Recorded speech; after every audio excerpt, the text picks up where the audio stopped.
Uh-oh. Some people might think I got a little Carolina squat going on. Better hurry and get this seat off.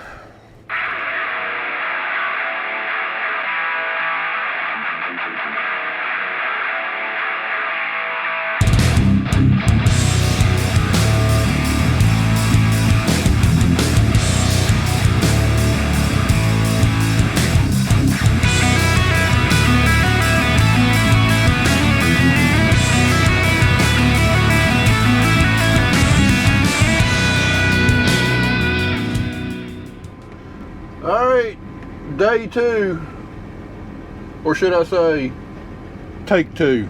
I'm going to try and have a do-over from yesterday. Good morning. Welcome to day 2.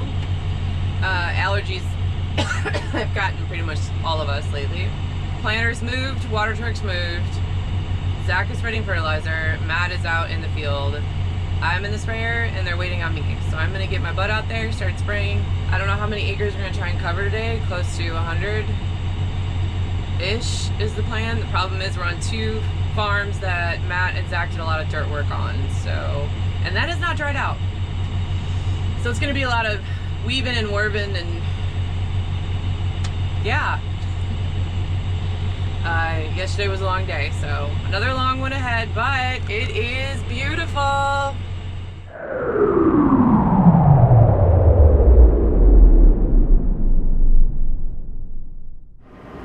Alright, Kelly just getting started too. Gonna let her get a little ways in front of me there. Get out of her way.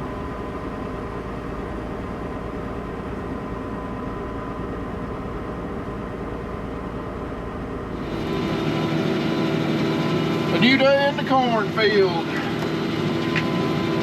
Hopefully today goes just a little bit smoother than what yesterday went. I think we got all our bugs worked out though, so hopefully we'll have us a good day's running. Sure wouldn't hurt my feelings to get about 150 acres or so done today. That would mean getting done with this farm we're on now and the one right next to it. And that should get our Pioneer 1464 variety wrapped up when we switch it to a different one. We over here on the 2 farms where we did a ton of dirt work, a bunch of tillage trying to smooth it up. So we're gonna find out real quick if we smooth the farm up quite a bit. You know, like areas that you see right here in front of me was real rough. And I think we smoothed them out pretty good. Oh yeah, that's a lot smoother than it was.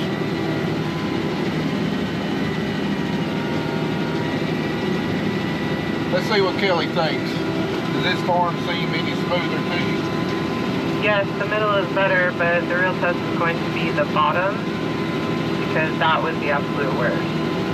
Yeah, but this really needs like a good week to dry out. It's still so freaking wet. So all we're gonna do is just make a bigger mess.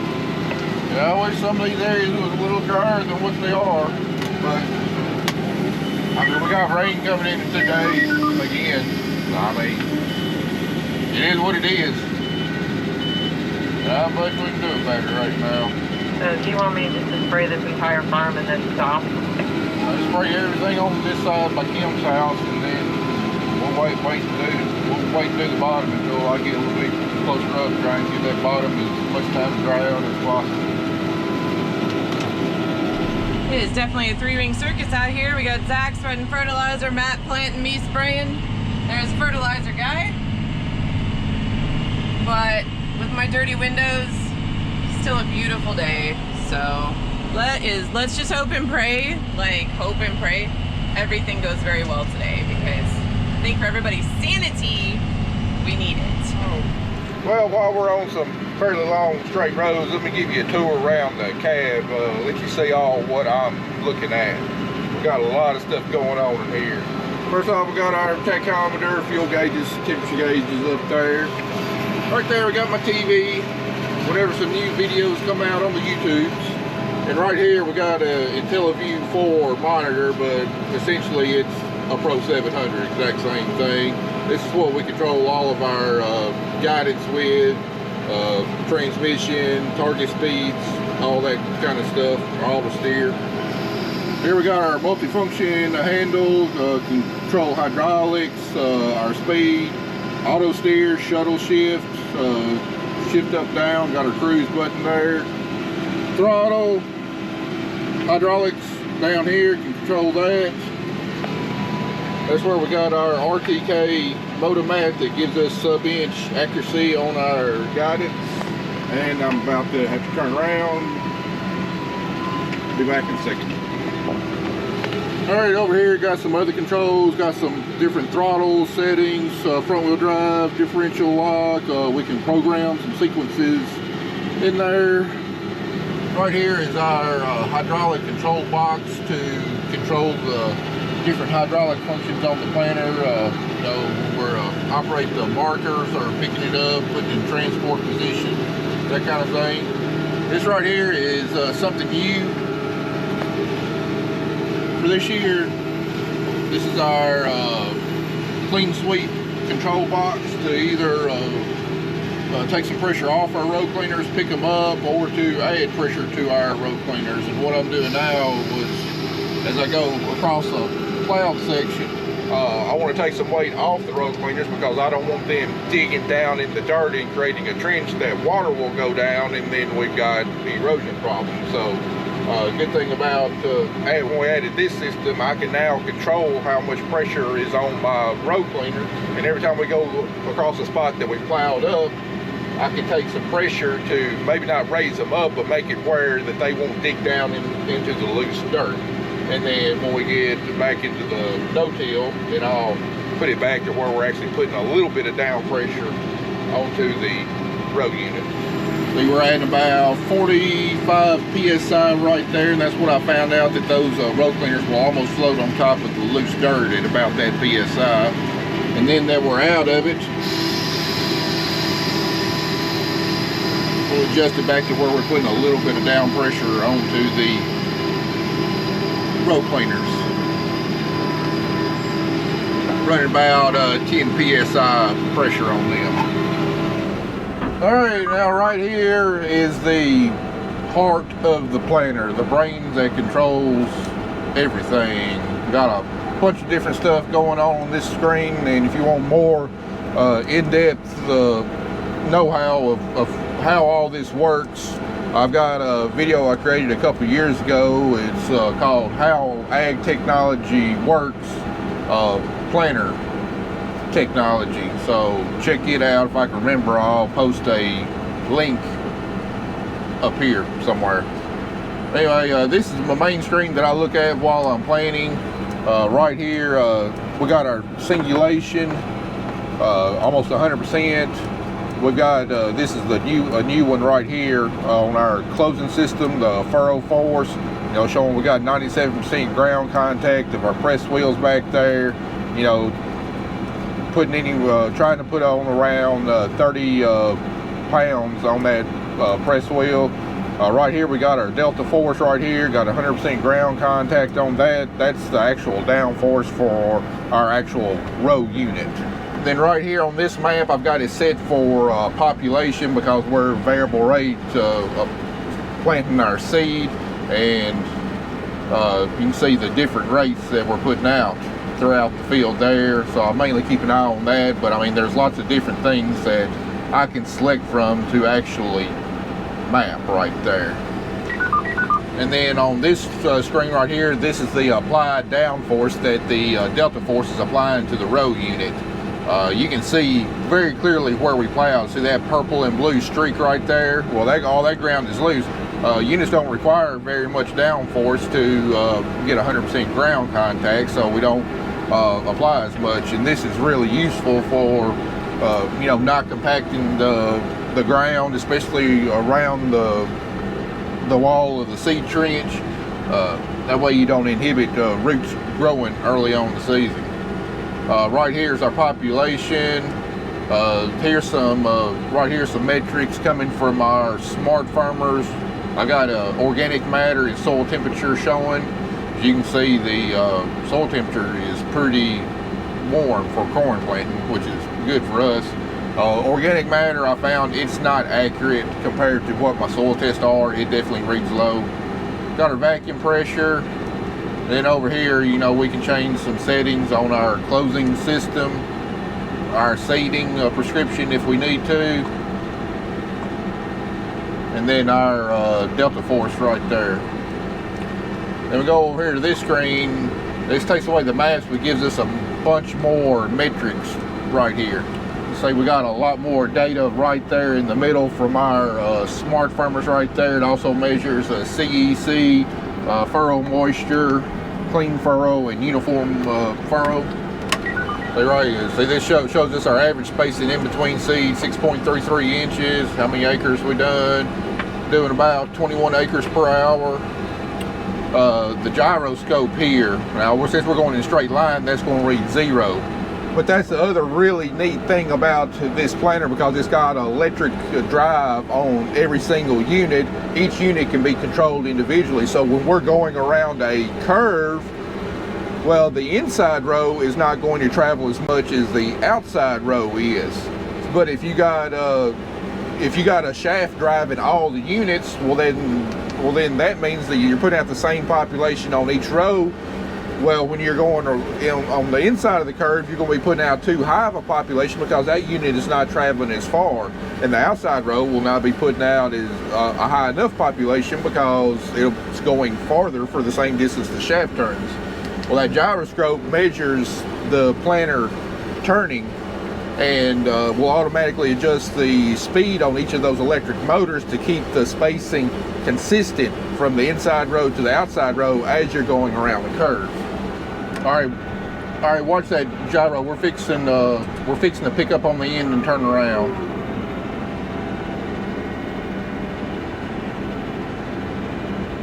So it's showing us turning to the right, you know, around 6 degrees. All right, here we are about to straighten out.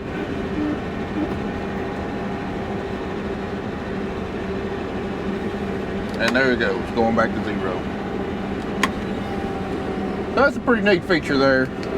But anyway, that's a quick tour around the cab, kind of give you an idea of what I'm looking at and what I'm paying attention to as we plant. All right, I forgot one other thing.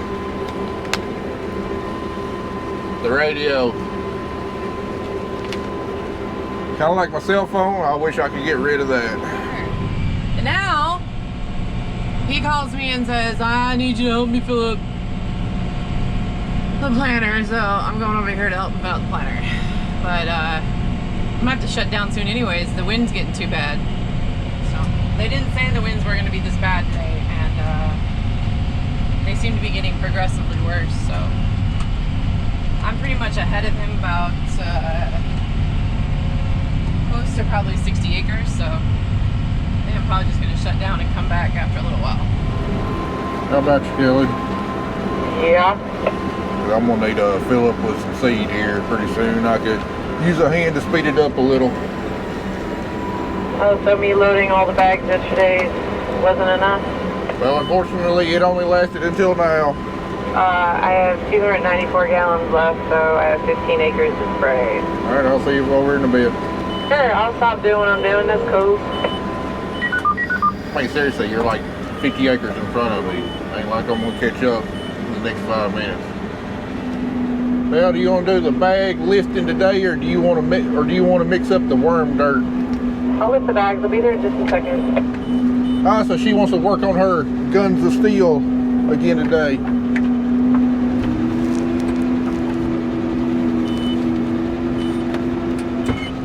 In case you're wondering, the worm dirt that I was referring to is a biological amendment that I add to the seed inside the planter boxes that in the past has really improved yields for me.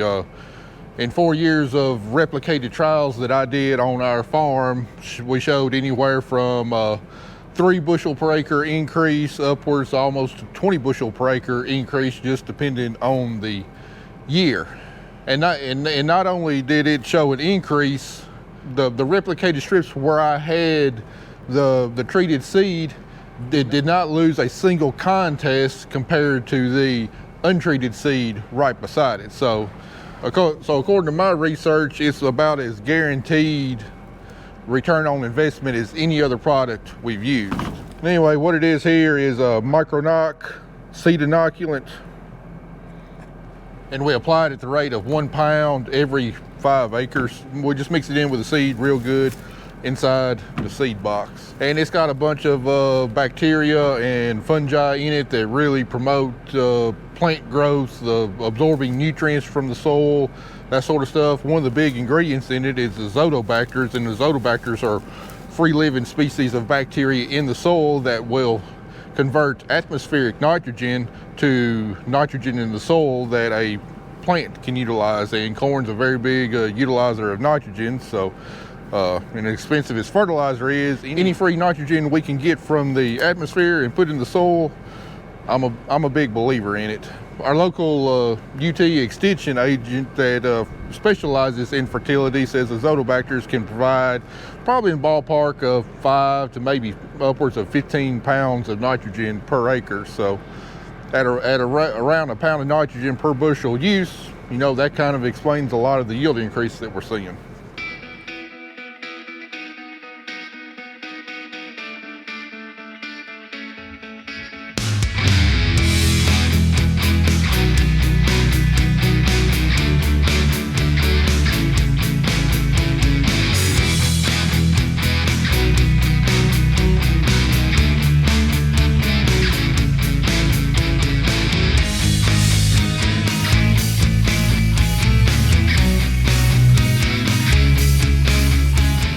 Treating you today. You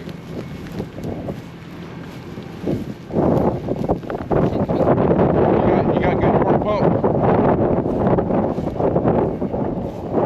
Alright, back to putting seed in the ground. If you're wondering more about that, Micro-knock wants some more information. All the replicator trials that we did on our farm is on our website, www.creeksfarmsllc.com, under the research tabs. And you know, in case you're wondering, I'm not being paid by Sono Ag. I'm not getting any free product. I'm just promoting it because it's a product that I've tested and I believe in myself. So you can go to their website if you want to order, contact them. I believe it's www.sonoagfertilizer.com. Anyway, if you holler at them, tell them I sent you. But at the rate we're putting out 1 pound every 5 acres, I think my cost on it is around $4.80 an acre. So I've definitely seen a very positive return on investment. All right, now we got the planter loaded up with a little over $9,000 worth of seed. Let's put it in the ground where it can start making me some money. Alrighty, I am finished over in this crap show. I did the best I could, but yeah, it's still pretty muddy. I'm gonna fill back up with water, and I don't know, wait for Matt to call me and tell me that I need to spray the last 25 acres that we have on this farm. Plus, the wind is starting to get a little worse, so I'm gonna pull the jets. I think it's supposed to get down. They said the worst of it's between now and 4 o'clock, so maybe after 4 o'clock it'll get down to about 8 miles an hour, and then I can go back to spraying. So, because if not, you're just wasting your time. So, other than that, it's a cool 89 degrees today. He has still had a lot of problems. I don't know what's going on, but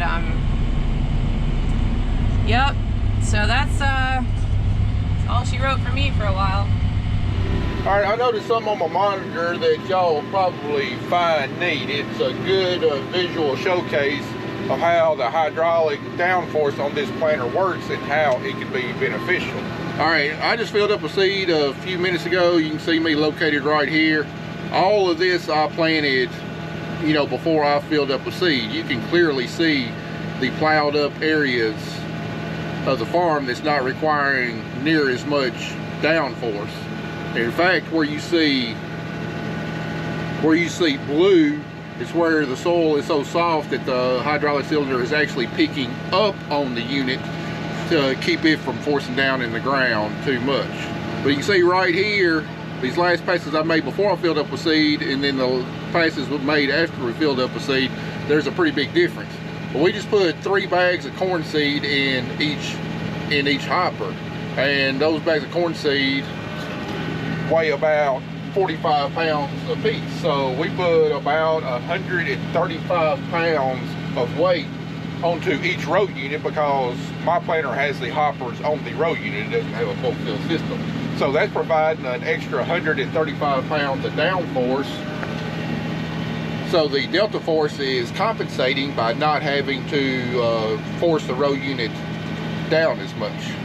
Now, if we were to be running the standard spring system that comes standard on almost all planters, you know, there's no adjusting them unless you get out and adjust the springs themselves, which you're not going to do after you fill up with seed. I mean, once you get them set for the year, unless conditions really change, you're pretty much going to leave them alone.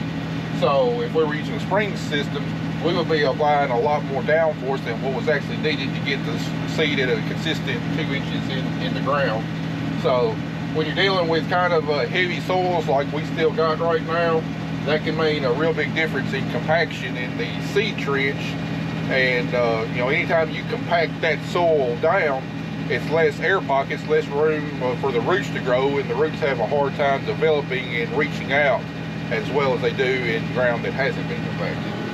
So out of all the things we've done to this planter right here, I'd say Delta Force is either 1A or 1B on the precision planting products we've put on this planter. All right, it is now 4:45. I took a 2-hour break off of here and went to the shop, washed on the disc, and checked on my 13-year-old, and then came back here, and I'm gonna go spray probably another 30 acres, and then we're gonna go over to this farm across the way, and Matt thinks he's gonna get it all done tonight. I don't know how, it's like 60 acres, so and then after that, I don't know. But I went to go pick up the GMC in that barn, and this giant snake about that round, yeah, I almost stepped on it, so